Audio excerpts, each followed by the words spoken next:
everybody, this is Robin with Creative2xmom, and in today's video I'm going to be talking about my spring reading list. So welcome back to my channel. My name is Robin and this is Creative2xmom. This channel is all about homeschooling, parenthood, and thriving in the day-to-day.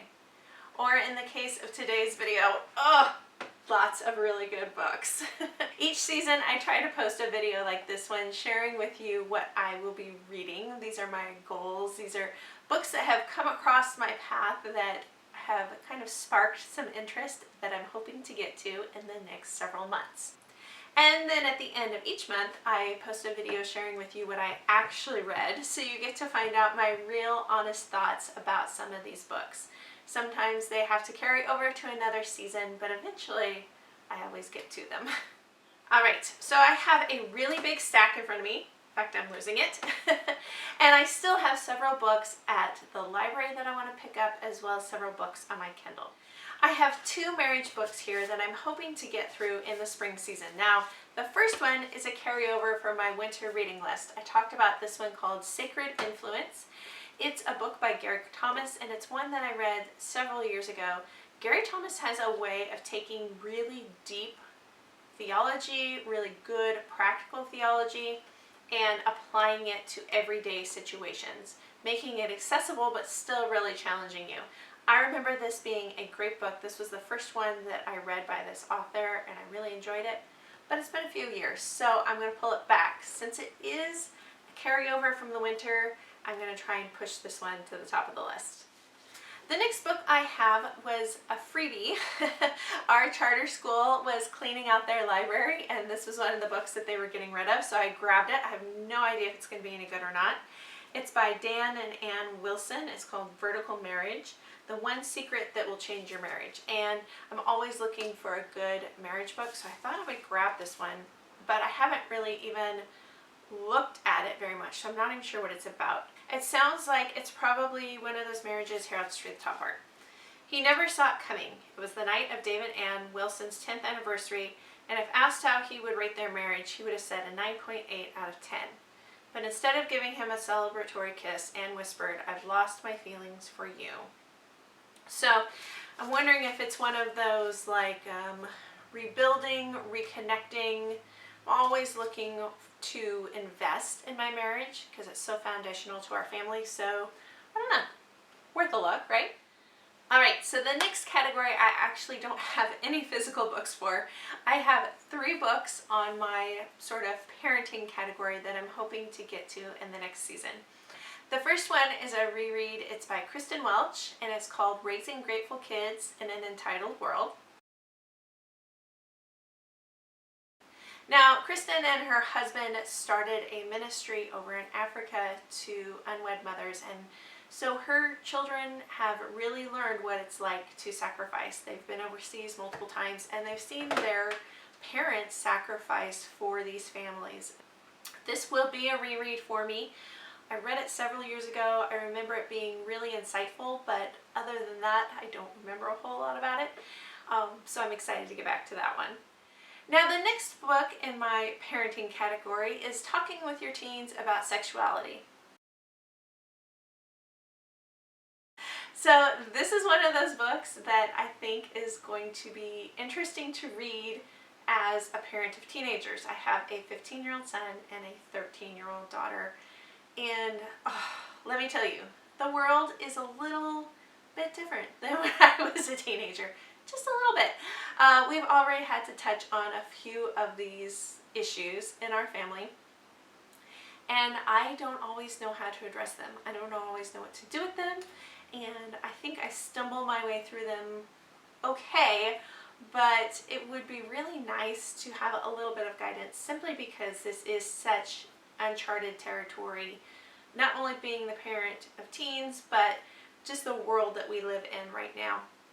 So this one popped up on the review site that I'm a part of, and I will be reviewing this book for the authors. As that comes along, I'm hoping it's a good one. I don't know, I'm only in chapter 1 so far, so we'll see where this one goes. If it ends up looking pretty good, I'm going to be really excited to share this one with you. And the last book in the parenting category that I'm going to be reading this season is Raising Resilient Kids. Now this one too is a review book, but it was one of those that I just couldn't pass up the title. I know that the past year, in fact almost to the date, it has just been a whirlwind of state shutdowns, lockdowns, restrictions, social distancing, and my kids have bounced back relatively well, but I am still seeing some of the repercussions of the past 12 months and looking into the future and thinking, how can I better prepare them for something like this happening again, for plans changing, for the world shifting. I think resilience is one of those things that we can all use a lot more of, that when life knocks us down, we find a way to get up and keep going. Okay, on to some lighter topics. The rest of this is a little bit of a hodgepodge here and there. I have John C. Maxwell's How Successful People Grow. I was looking for a personal growth and development book through our library, and I saw this one. I put it on hold and it came in and I thought, ooh, it's pocket size, that's just my speed. Maxwell's really great for personal growth development, and I have heard good things about this one. It's been suggested, so I'm definitely going to check that one out. The next one has been on my sort of to-read list for probably years and years, and that is Plain Wisdom. This is by Cindy Woodsmall and Miriam Flawed. This is a story of two women from two very different worlds who sort of combine to understand each other. And it says on the back, best-selling novelist Cindy Woodsmall might seem to have little in common with Miriam Flawed, a woman immersed in the culture of old Orner Amish. But with 9 children and almost 60 years of marriage between them, Cindy and Miriam both have found the secrets to facing life with strength and grace. Whether enduring financial setbacks, celebrating new babies, or times of prosperity, grieving the crushing losses of death in the family and friends, or facing disappointments with their respective communities, through it all they find guidance for each day by looking to the Lord. Cindy Woodsmall is my favorite Amish fiction writer, and I've had this on my reading list probably for 3 years, on my library list.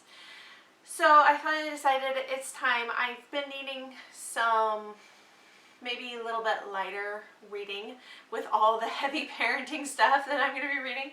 So I thought, okay, it's time to add this one to the rotation. Speaking of Cindy Woodsmall and finding some lighter reads, I got a hold of her book as the title comes in. This was written with her daughter, daughter-in-law. They have partnered together on several projects, and this is one of them. This one looks like it's not going to be so much Amish fiction as just Christian-based fiction. So this is about a young woman who has been raising her brothers, and when they are both killed in a tragic accident, she sort of has to rediscover who she is. I really love Woodsmall's writing, and when she partners with her daughter-in-law, they come out with some amazing novels, so I'm excited for that one. And then the last book on my spring reading list, I have started this one as well, and that is Pocketful of Pine Cones. I have had this on my reading list for so long. As a Charlotte Mason mom, this I have had recommended to me so many times, and my library just got a copy of it. So I'm maybe a quarter of the way through the book, but just absolutely devouring it. I love it so far, but I'm excited to share with you what I really think when I finish. And I don't usually share with you the read-alouds that I have planned, but I thought it'd be kind of fun so you can get a taste of what I'm reading with my kids. I realized I've been adding them to my Goodreads list, so I might as well share them with you here as well. I'll go through these pretty quickly. We have about 4 planned for the spring, and I think all of them except for one goes along with our history.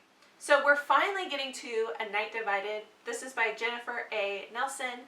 I had this on my list, and then I saw that Homeschool on the Hill, she recommended it. She said her and her boys, who are slightly older than my 2, were reading it and that they all really enjoyed it. So I've been looking forward to it anyway, but then when she made that recommendation, I thought, oh my, I can't wait to start this. We're going to start this one tonight. After that, we have plans to read The Gold Cadillac by Mildred Taylor. This book will coincide with the civil rights movement part of our history curriculum. You kind of see where we're at. We're in Story of the World, and I think we are around lesson 32-ish. We are working on Berlin Wall, the Cold War, that sort of thing, and then moving into the Civil Rights Movement. Following the Gold Cadillac, we are going to be reading The Endless Step.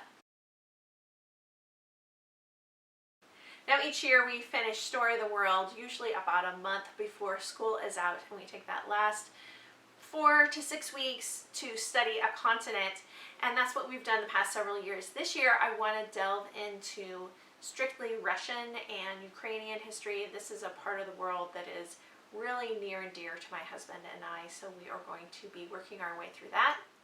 And then our final chapter book that I have planned for the end of the year is The Green Ember. This is for no other reason than it's just taken us a really long time to check out this series. My kids might even be too old for this one at this point, but I've heard such good things about it, I figured we needed to read at least the first book to check it out. So that's what's on my spring reading list. Leave me a comment down below and let me know what you are reading. I'm always looking for new titles, new authors, and new ideas. I hope you guys enjoyed this video, and we'll see you next time. Bye, guys.